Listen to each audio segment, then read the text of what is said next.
Hello student. तो आज हम लोग को पढ़ना है रेक्टेंगल के बारे में कि रेक्टेंगल क्या होता है और उसमें क्या क्या प्रॉपर्टीज होती हैं उसकी। तो चलिए देखते हैं कि रेक्टेंगल में और रेक्टेंगल कहते किसे हैं। देखिए लिखा है अ प्लेट से विथ 490 एंगल्स, ठीक है ना, यानी कि 490 एंगल्स एंड 4 साइड्स। ठीक है, हम तो जानते हैं कि ये क्वाड्रिलेटरल होता है तो 4 साइड ही होंगी और with opposite sides of equal length. ठीक है ना, अब इसमें ये इंपॉर्टेंट है कि क्या होता है इसमें opposite side of equal length, यानी कि इसमें अपोजिट साइड इक्वल होती हैं। ठीक है ना, और एंगल चारों कितने डिग्री के होते हैं, 90 डिग्री की चारों होते हैं, यानी कि चारों जो एंगल बनते हैं यानी 4 एंगल्स होते हैं कितने डिग्री के होते हैं, 90 डिग्री। लेकिन इसमें जो साइड्स होती हैं वो कैसी अपोजिट साइड्स इक्वल होती हैं। ठीक है ना, तो अगर हम स्क्वायर और इसमें अगर डिफरेंस देखते हैं यानी कि वर्ग और आयत में अगर डिफरेंस देखते हैं, अगर फिगर वाइज देखना चाहते हैं तो होता क्या है कि हम लोगों ने देखा था कि जो स्क्वायर होता है हमारा उसमें चारों साइड इक्वल होती हैं और जो हमारा रेक्टेंगल होता है उसमें केवल अपोजिट साइड इक्वल होती हैं। ठीक है ना, यानी कि हम लोग कह सकते हैं कि जो ये ए बी साइड है, ठीक है ना, अपोजिट साइड, अभी ए बी के अपोजिट कौन है, हमारी सी डी, तो यानी कि ए बी जो होगी वो किसके इक्वल होगी, सी डी के। ठीक है ना, और अगर हम देखें इसमें, ठीक है, ये जो A B A D side है, ठीक है ना, ये ए डी साइड किसके इक्वल होगी, बी सी के। ठीक है ना, तो इस तरह हमारी इसमें फिगर के हिसाब से अपोजिट साइड इक्वल होती है। ठीक है ना, और जो लेंथ, जो ये वाली लेंथ होती है हमारी, इसको क्या कहते हैं हम लोग, लेंथ बोलते हैं। और ये अपोजिट है ये भी, तो इसको भी लेंथ बोलेंगे। और जो ये बी सी है इसको क्या बोलेंगे, ब्रेथ बोलेंगे। ठीक है ना, ए डी को भी क्या बोलेंगे, ब्रेथ। ठीक है, तो ये होता है यानी कि आयत एक समतल आकृति है जिसके चारों कोण कितने होते हैं, 90 डिग्री होते हैं और विपरीत भुजाएं आपस में क्या होती हैं, बराबर होती हैं। ठीक है ना, तो इसमें विपरीत भुजाएं आपस में होती हैं बराबर। ठीक है, तो ये सब हम लोग को याद रखना है कि इसमें क्या होता है। ठीक है ना, तो विपरीत भुजाएं कैसी होती हैं, आपस में बराबर होती हैं। ठीक है, तो हम लोग को बस आयत में क्या याद रखना है कि इसके चारों कोण कैसे होते हैं, 90 डिग्री के होते हैं। ठीक है ना, और इसकी जो अपोजिट साइड्स होती हैं कैसी होती हैं, इक्वल होती हैं। ठीक है, आगे देखते हैं इसमें क्या है। अब इसमें बात करते हैं हम लोग डायगोनल ऑफ रेक्टेंगल। ठीक है ना, यानी कि आयत के विकर्ण में क्या होता है, तो इसमें दिया है कि डायगोनल ऑफ, अब इसमें डायगोनल तो हम लोगों ने स्क्वायर में देखे थे कैसे होते हैं, जो एडजेसेंट अगर वर्टेक्स को छोड़ के अगर दूसरा कोई वर्टेक्स मिलाते हैं तो एक क्या बनता है हमारा, एक डायगोनल बनता है। तो देखिए इसमें डायगोनल कौन से दो हो गए, एक डायगोनल हमारा क्या हो गया, वी डी हो गया ये, ठीक है ना, और दूसरा डायगोनल क्या हो गया हमारा, ए डी हो जाएगा ये। ठीक है ना, तो ये दो डायगोनल होते हैं हमारे एक। ठीक है, तो दो डायगोनल हमारे हो गए। तो हमारे क्वाड्रिलेटरल में हमने बताया भी था कितने डायगोनल होते हैं, दो डायगोनल होते हैं। ठीक है ना, तो एक ए सी डायगोनल हो गया और एक कैसा हो गया, वी डी डायगोनल हो गया। ठीक है, तो इसको याद रखेंगे। नेक्स्ट देखते हैं। अब इसमें दिया है कि आयत के विकर्ण आपस में क्या होते हैं, बराबर होते हैं। ठीक है ना, हम लोगों ने देखा था कि स्क्वायर के भी डायगोनल आपस में क्या होते हैं, बराबर होते हैं, यानी कि वर्ग के डायगोनल भी आपस में बराबर होते हैं और आयत के भी आपस में विकर्ण कैसे होते हैं, बराबर, यानी कि डायगोनल्स कहते होते हैं, इक्वल होते हैं। ठीक है ना, तो इसमें हम लोग देखते हैं, तो ये हो गया हमारा एक डायगोनल, ठीक है, और ये हो गया हमारा दूसरा डायगोनल। ठीक है, तो ये हो गया हमारा ए, ये हो गया बी, और ये हो गया सी, और ये हो गया डी। ठीक है ना, तो ये दोनों डायगोनल यानी कि जो ये ए सी है हमारा और ये जो बी डी है, ठीक है ना, ये दोनों की लेंथ कैसी होती है, इक्वल होती है। ठीक है ना, तो ये सिमिलरिटी एक कह सकते हैं हम लोग स्क्वायर के साथ कि स्क्वायर के भी दोनों डायगोनल बराबर होते हैं और एक रेक्टेंगल के भी दोनों डायगोनल कैसे होते हैं, बराबर होते हैं। ठीक है, तो ये तो सिमिलरिटी कहाँ कहाँ पे है, अगर हम लोग देखें रेक्टेंगल और स्क्वायर में अभी तक, कि दो स्क्वायर के भी एंगल्स कैसे होते हैं, 90 डिग्री होते हैं सारे। ठीक है ना, और हमारे रेक्टेंगल के भी सारे एंगल कितने, 90 डिग्री, और इसके डायगोनल बराबर होते हैं और उसके डायगोनल भी कैसे होते हैं, इक्वल होते हैं। ठीक है ना, तो और यहाँ से अगर हम अगर अनसिमिलरिटी अगर नहीं जहाँ पे है वो उसको क्या है, उसको वो क्या है कि इसके जो हमारी अपोजिट साइड्स इक्वल होती हैं केवल, और उसमें क्या होता है केवल उसके उसमें मतलब ऑल साइड्स आर इक्वल होती हैं और इसमें केवल अपोजिट साइड्स आर इक्वल होती हैं। ठीक है ना, तो बस इतना डिफरेंस है इसमें, और ये हमारी सिमिलरिटीज़ क्या क्या है ये भी हम लोग देख लिया। अब आगे देखते हैं इसमें, और इसको याद क्या रखना है कि हमारे जो डायगोनल होते हैं वो कैसे होते हैं, इक्वल होते हैं। ए सी बराबर किसके हो जाएगा, बी डी के। ठीक है, नेक्स्ट, आयत के विकर्ण एक दूसरे को समद्विभाजित करते हैं, डायगोनल्स वाइसेक्ट ईच अदर। ठीक है ना, यानी कि डायगोनल्स क्या करते हैं, एक दूसरे को वाइसेक्ट करते हैं। ठीक है ना, तो इसको हम थोड़ा अच्छे से समझते हैं, जो इंपॉर्टेंट है कि अब इसमें दिया है कि आयत के विकर्ण एक दूसरे को समद्विभाजित करते हैं। कैसे करते हैं देखिए, यानी कि एक दूसरे को वाइसेक्ट करते हैं। ठीक है ना, तो ये इंपॉर्टेंट है कि एक दूसरे को क्या कर सकते हैं, वाइसेक्ट करते हैं। ठीक है ना, तो देखते हैं कैसे। तो मान लेते हैं कि जो हमारी ये लेंथ है, ठीक है ना, हम लोगों ने अभी पिछले वीडियो में, अभी पिछले उसमें क्या देखा है कि जो इसके डायगोनल होते हैं वो कैसे होते हैं, इक्वल होते हैं। ठीक है ना, तो डायगोनल हम लोग मान लेते हैं कि एक डायगोनल हमारा क्या है, बी सी है और एक क्या है, ए डी। इन दोनों को बराबर मान लेते हैं, इसको किसके बराबर मान लेते हैं, 2a के बराबर मान लेते हैं, ठीक है ना। यानी कि पूरी लेंथ कितनी है 2a, ठीक है ना। और ये भी कितनी लेंथ हो जाएगी हमारी 2a हो जाएगी, ठीक है ना। तो अब इसमें क्या दिया कि बाइसेक्ट करते हैं, ठीक है ना। तो अगर बाइसेक्ट करेंगे और पूरी लेंथ 2a है तो ये वाला डायगोनल BC को भी बाइसेक्ट करेगा और BC डायगोनल AD को बाइसेक्ट करेगा, ठीक है। तो इसमें हो सकता है कि ये जो पार्ट होगा हमारा ये, यानी कि A से लेके O तक का पार्ट, ठीक है ना, ये पार्ट A से लेके O तक का पार्ट O से लेके D तक के पार्ट की क्या होगा बराबर होगा, ठीक है ना। क्योंकि क्या करता है बाइसेक्ट करता है इस पॉइंट पे, तो यानी कि हमारा यहाँ से लेके यहाँ तक का पार्ट कैसा हो जाएगा इक्वल हो जाएगा। उसी तरह C से O तक का पार्ट ये बराबर हो जाएगा किसके A के बराबर, क्योंकि 2a का हाफ कितना होता है A होता है, तो ये इसके बराबर हो जाएगा ना कि चारों पार्ट किस किस पार्ट में डिवाइड होंगे A में डिवाइड होंगे, क्योंकि 2a का हाफ कितना होता है A होता है। यानी कि चारों पार्ट कितने निकल के आएंगे A निकल के आएंगे, यानी कि चारों पार्ट OA बराबर OB, OB बराबर OC, OC बराबर OD, किसके इक्वल हो जाएंगे A के इक्वल हो जाएंगे। यानी कि जो भी डायगोनल की लेंथ होगी उसके क्या हो जाएंगे हाफ हो जाएंगे, यानी कि चारों पार्ट कैसे हो जाएंगे बराबर हो जाएंगे। तो यही बाइसेक्ट करने का मतलब हुआ, ठीक है। नेक्स्ट देखते हैं। अब आते हैं कि लेंथ ऑफ अ डायगोनल, ठीक है ना, विकर्ण की लंबाई कितनी होती है, ठीक है ना। तो अगर हम लोग देखें कि विकर्ण की लंबाई कितनी होती है तो देखिए ये हम लोग का क्या हो गया AC डायगोनल, क्योंकि दोनों डायगोनल की लेंथ कैसी होती है इक्वल होती है, तो हम लोग केवल एक डायगोनल की बात करते हैं AC डायगोनल की, ठीक है ना। तो AC डायगोनल ये हमारा क्या हो गया AC डायगोनल हो गया, ठीक है। क्या हो गया हमारा AC डायगोनल जिसकी लेंथ हम लोग क्या मान लेते हैं D, ठीक है ना। अब ये साइड हमारी क्या है AB है, ठीक है। ये साइड क्या है हमारी AB, ठीक है ना। हम लोग जानते हैं 90 डिग्री एंगल बनता है यहाँ पे B पे, चारों एंगल 90 होते हैं, ये भी 90 होगा, ठीक है ना। ये AB की लेंथ को क्या मान लिया हम लोगों ने, क्या मान लिया A मान लिया, ठीक है ना। यानी कि AB की लेंथ कितनी हो गई A हो गई, और ये जो BC की लेंथ हो गई ये कितनी हो गई B हो गई। इसकी लेंथ कितनी मानी हम लोगों ने B मानी है, ठीक है। तो अगर हम लोग पाइथागोरस थ्योरम जानते हैं क्या होती है, पाइथागोरस थ्योरम क्या होती है कि हाइपोटेनस का स्क्वायर, यानी कि पाइथागोरस थ्योरम कहती है कि हाइपोटेनस का स्क्वायर इक्वल होता है। तो इसमें हाइपोटेनस क्या होती है 90 डिग्री के जस्ट सामने, तो कौन सी साइड है AC, यानी कि हाइपोटेनस के सामने क्या होगी AC, यानी कि हाइपोटेनस हो गया। और परपेंडिकुलर क्या हो गया BC, यानी कि परपेंडिकुलर, यानी कि परपेंडिकुलर का स्क्वायर और प्लस बेस का स्क्वायर, यही तो होता है।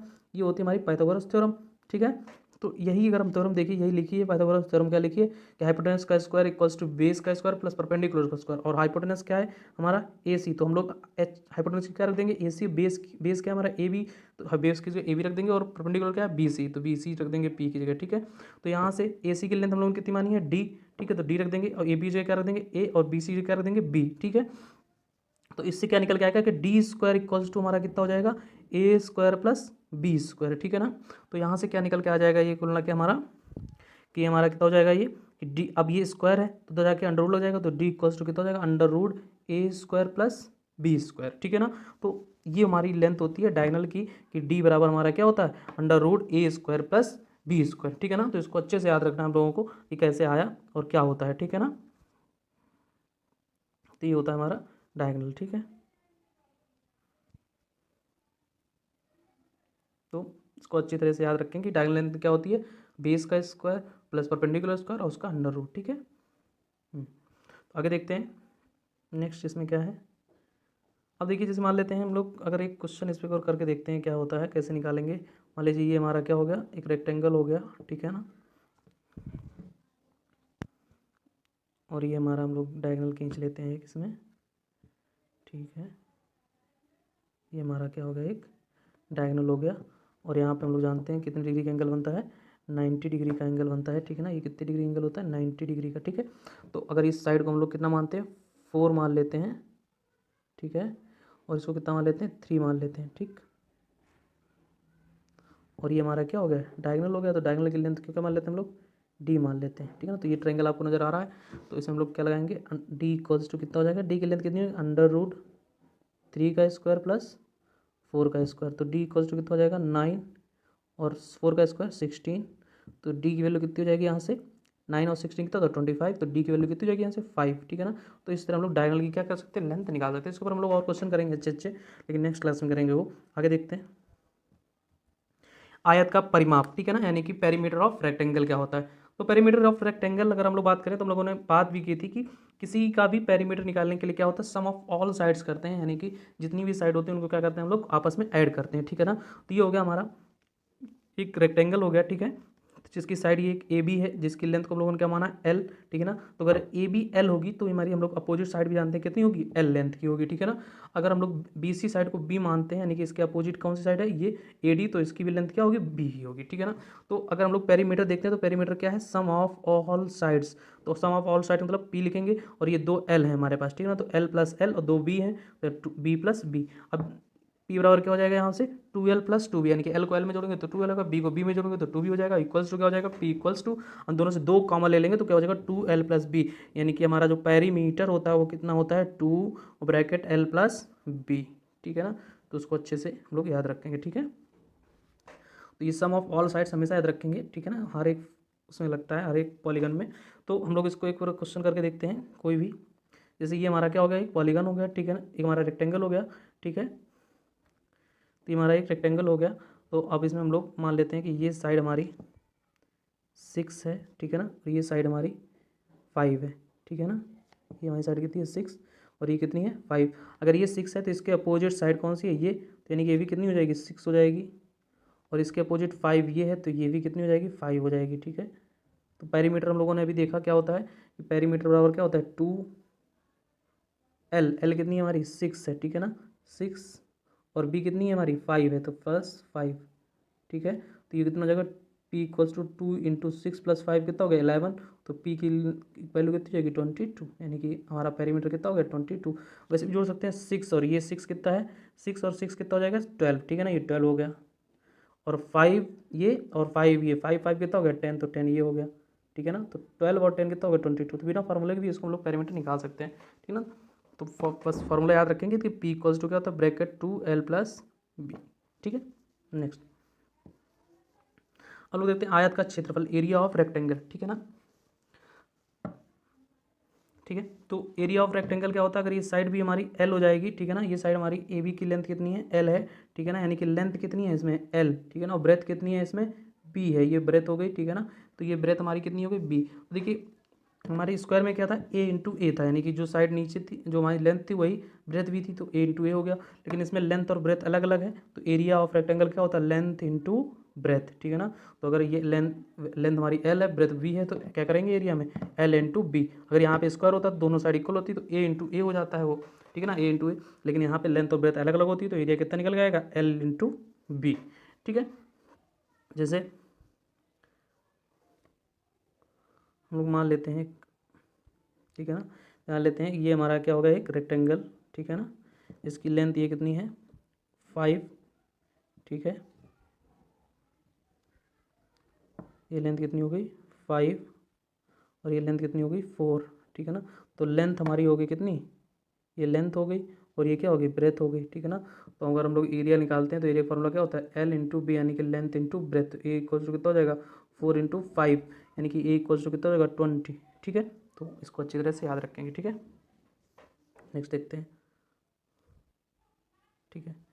तो हम लोग ये तो डायगोनल ऑफ लेंथ पढ़ ही चुके हैं, ठीक है ना। तो ये होते हैं हमारी रेक्टेंगल की प्रॉपर्टीज। अगर हम लोग एक और थोड़ा देखना चाहें इसमें, स्क्वायर, ये हमारा क्या हो गया, पहले स्क्वायर देख लेते हैं, ठीक है ना, थोड़ा बड़ा फिगर बनाते हैं,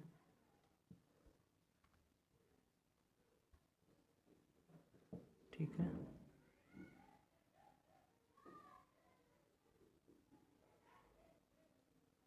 हमारा क्या हो गया, स्क्वायर हो गया, ठीक है। तो इस स्क्वायर में अगर हम लोग थोड़ा एंगल्स के बारे में बात करते हैं, तो स्क्वायर एक हमारा सिमेट्रिक फिगर होता है, लेकिन रेक्टेंगल हमारा सिमेट्रिक फिगर नहीं होता। कुछ जगह सिमेट्री लगती है, लेकिन हर जगह सिमेट्री नहीं लगती है।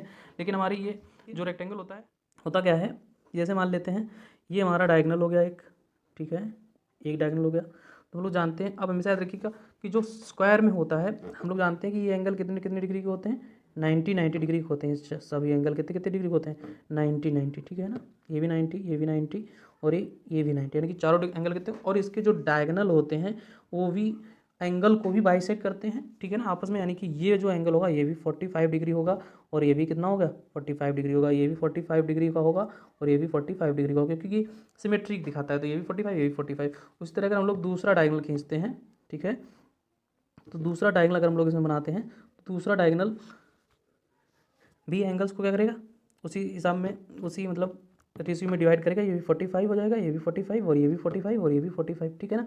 ये 45 हो जाते हैं। देखिए अब ये ट्रायंगल अगर हम लोग देखते हैं, ये ट्रायंगल दिख रहा है ना सबको, ट्रायंगल ये देखिए, इसमें एक ही 45, ये 45, 90 होगा, तो यानी कि बच्चा को कितना हो जाएगा 90। इसीलिए जो हमारे डायगोनल जहाँ बाइसेक्ट करते हैं वहाँ कितना डिग्री एंगल बनता है 90 डिग्री, ठीक है ना। तो ये चीज़ हम लोग को याद रखनी है स्क्वायर में कि एंगल्स को भी क्या करता है बाइसेक्ट करता है, ठीक है ना।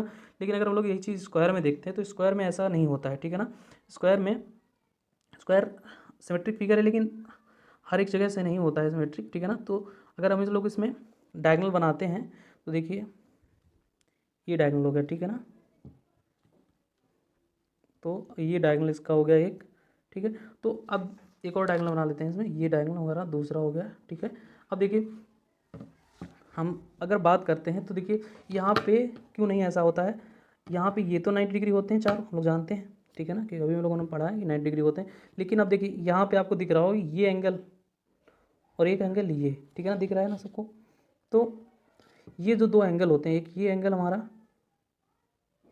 ठीक है ना, ब्लू कलर का जो एंगल है, और जो ये एंगल बनता है हमारा, ठीक है ना, ये, ठीक है। ये दोनों एंगल में आपको डिफरेंस नज़र आ रहा होगा देखने में भी कि जो हमारा ब्लैक कलर का एंगल है ये वाला, ठीक है ना, ये ऑब्ट्यूस एंगल बन रहा है। जो ब्लू कलर का है वो एक्यूट एंगल बन रहा है, यानी कि ये एंगल जो है 90 डिग्री से कम है, दिख रहा है जो ब्लू वाला है, और ये एंगल हमारा ऑब्ट्यूस एंगल होता है, ठीक है ना। तो यानी कि सेंटर पे जहाँ कट करते हैं एक दूसरे को वहाँ पे एंगल सिमेट्री नहीं दिखाता है, ठीक है ना। अब देखिए ये वाली साइड इसके बराबर है, ठीक है ना। अगर हम लोग लेट कर लेते हैं कि अगर ये ऑब्ट्यूस है तो 90 डिग्री से बड़ा होगा तो 100 मान लेते हैं इसको, ठीक है। और अगर ये एक्यूट है तो इसको 90 डिग्री से कम होगा तो कुछ भी मान सकते हैं, 80 मान लेते हैं, ठीक है, मान लेते हैं 80 है। तो अब ये 100 हो गया, ये 80 हो गया, ठीक है ना, क्योंकि एक लाइन पे एंगल 180 दिखाना चाहिए तो 100 मान लिया, इसको 80 मान लिया। अब ये दोनों लाइन बराबर है तो ट्रायंगल के प्रॉपर्टीज क्या होता है कि अगर दोनों लाइन बराबर तो उनके अपोजिट एंगल भी इक्वल होते हैं, यानी कि 100 है तो बचा कितना 80, तो 80 बचा तो 40 40 हो जाएंगे, यानी कि ये भी वाला भी एंगल 40 हो जाएगा और ये वाला भी 40 हो जाएगा, ठीक है। अगर अब ब्लू वाला देखते हैं, ब्लू वाले ट्रायंगल में देखते हैं ये 80 है तो बचा कितना 100, तो ये वाला 50 हो जाएगा और ये वाला 50 हो जाएगा, ठीक है ना। तो यहाँ से ये पता चलता है हमको कि यहाँ पे एंगल इक्वल पार्ट में डिवाइड नहीं होते हैं, यहाँ पे एंगल कैसे होते हैं अलग अलग होते हैं, ठीक है ना।